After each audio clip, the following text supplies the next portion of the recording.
Hey everyone, it's Johnny from Jettle here, and I'm joined by Aya. Aya, thank you so much for being with us today.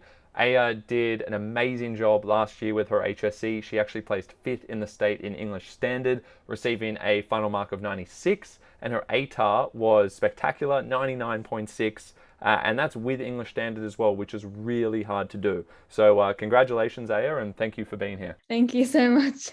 It's nice to be here. It's amazing to have you here. So we're all keen to hear your insights. What do you think, looking back, on last year, what do you think was the key to your success with English and even overall, because you obviously nailed all of your subjects? Well, I think my teachers played an important role to me. With COVID, it was pretty stressful, staying at home, having to do all of the independent learning.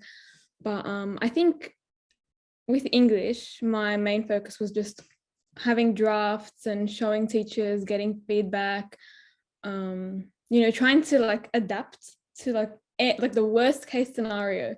That was really important. In general, I just love trying to get creative with studying, like crazy mind maps, trying to make YouTube videos. Like I filmed my own YouTube videos for bio. So they're on YouTube for everyone to watch. Yeah, yeah. That's incredible. What's your channel? It's AS biology class. That's amazing. It's hard to miss that. Those were pretty fun to film. I tried to get feedback from my teacher. I'm like, this is my script. What do you think? Yeah, so That's basically awesome. learning in a fun way, or even trying to do role playing, like for example, with all of the different hormones. So like in pregnancy, I had like different characters for each hormone, and you'll try to like give them each a role. That's great. That's such a great way of remembering the material and the concepts. But I love the fact as well that you were doing those tutorials just for the sake of learning. Because if you teach something, you learn about something in a completely different way, and it's more in depth, and you force yourself to think more about the fundamentals. So I love that teaching exercise. I love that you were creating stories out of the material. That they're both incredible pieces of advice. Was there anything else you did that you think made you stand out? Like, let's talk about English. What do you think it was about your essays that stood out? With my essays, my main focus was always trying to like immediately get to what the actual question is asking. Because like I know as if you're a HSC marker, you have like set things that you're looking for, and I just wanted to give that to them straight away. So I didn't want them to look for it, and I don't know, maybe that might sway my mark that they'll give me, for example. So does that mean you were using the actual words of the question a lot, like to an uncomfortable degree, making their life easy? Is that what you were doing?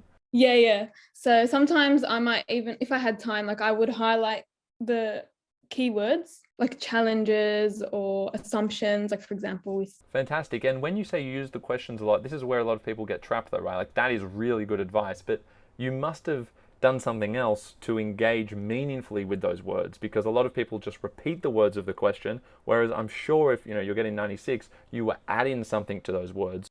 based on my previous preparation. So I would make my essay into like a summary, like a unit summary table.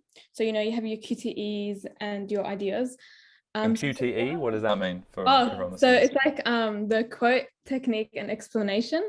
So I would have three of them for three different ideas. So altogether, I had around nine. And that's shaping out your three body paragraphs. Yeah. So what I was always practicing was if somebody asked me this weird essay question, how am I going to base my opinion using these, like my ideas? I think that's really important. Like I realized if I don't know what is going on, I'm just going to be rambling on. So I try to prepare myself, and I'm like, okay, what do I really think about what they're asking me?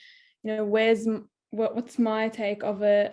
And I'll try to really incorporate my own opinion. Absolutely. Yeah, no, that's great advice. And in terms of like your language, the vocab you were using, any tips for people struggling with that if they want to sound a little bit smarter, a little bit more sophisticated? Two things I have to say about that. So the first thing is when you look at the rubric, they have like important keywords there. For example, with module B, I remember there was a note for one of the previous years from the markers about having to they mentioned the word neurodivergent, that Christopher was a neurodivergent individual. So Yeah, I this is tried for to, curious incident of the yeah, dog yeah. in the nighttime. Oh Okay. yeah. Yeah, so I tried to use words from the rubric. That was one important thing.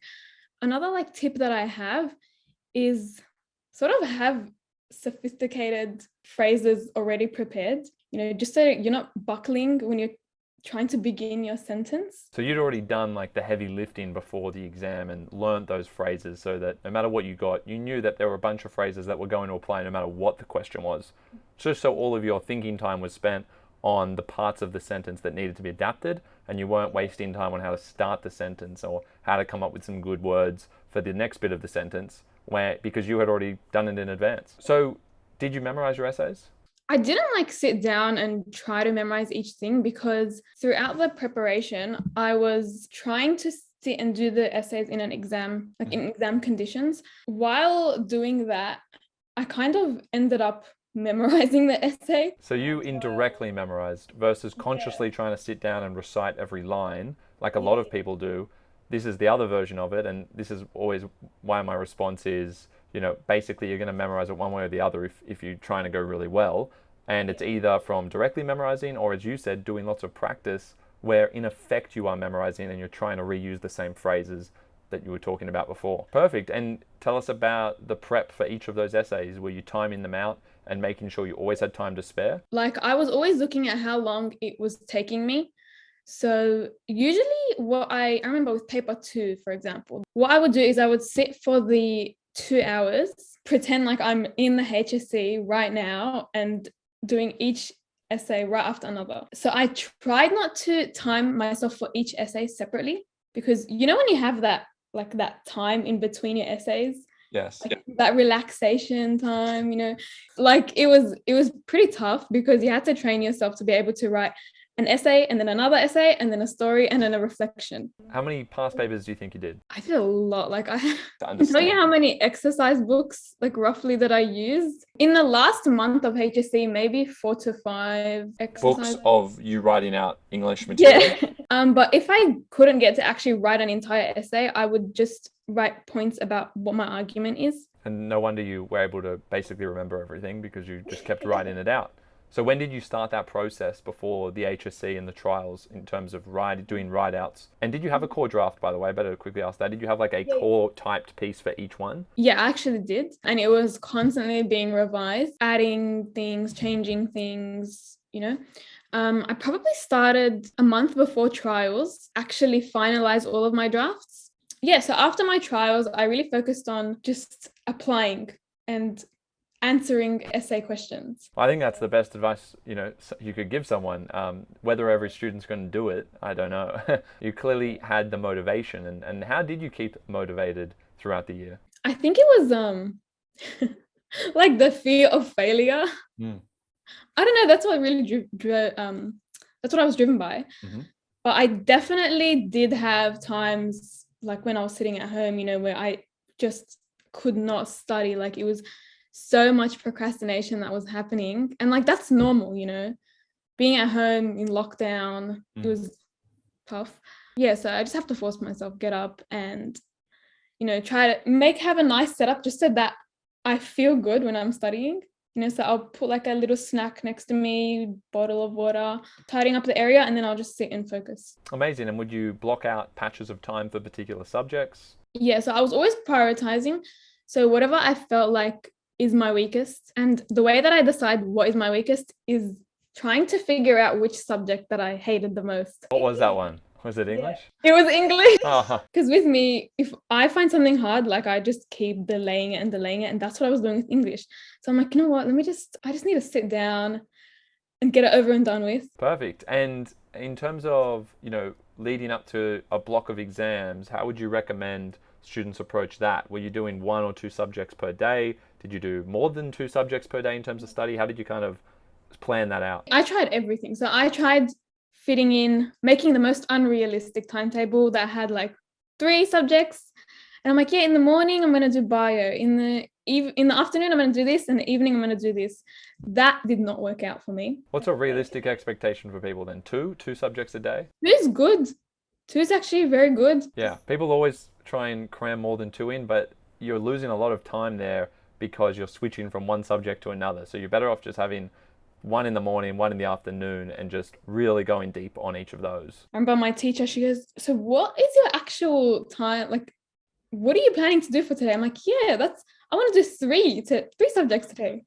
She looks at me and she's like, no, So she helped me to make an actual, more realistic, achievable to-do list for the day, I guess. Yeah, that's great. No, teachers are such an important resource, and not enough people actually go to their teachers for advice with the studying itself. They go there for content. How much were you actually studying? You got 99.6. You got a state rank in there. Let's hear the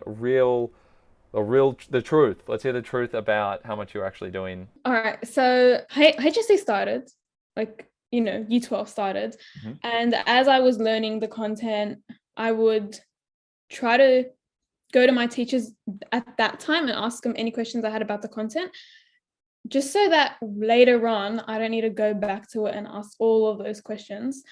In the middle, I had a very lazy, like just before trials. So just before trials and just after trials was my very, very lazy time. But I watched a lot of like Korean shows. Squid Games. So after I started to go back to school, and I would sit in the hall where we usually do our exams, and I would print out like 2 exam papers. So I'll try to do one in the morning and one in the afternoon at school.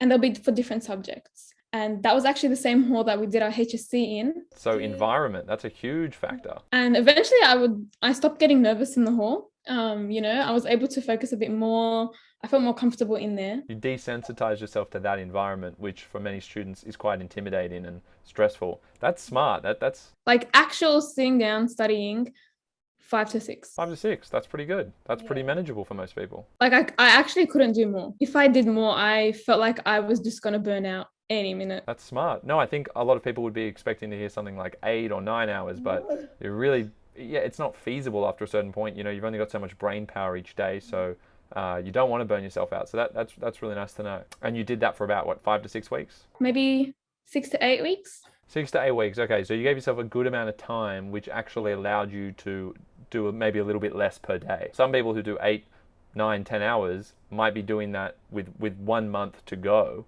Yeah, right? yeah. But you're better off starting earlier, staying ahead, and actually, not burning out and staying a little bit more relaxed. So did you burn out ever during the exams, or you kind of just made it through? Yeah, I mean, those 2 lazy periods before and after trials I think it was my burnout. All right, Aya, well, thank you so much for coming on and sharing your words of wisdom. I'm sure everyone has learnt something valuable for you today. Even I have. Thanks for being on. Congratulations again, and all the best with your studies at Sydney Uni you're at now. Yeah. And what are you studying? Physiotherapy. Well done. Really fun. Good on you. Well, good luck with that, and we'll chat soon.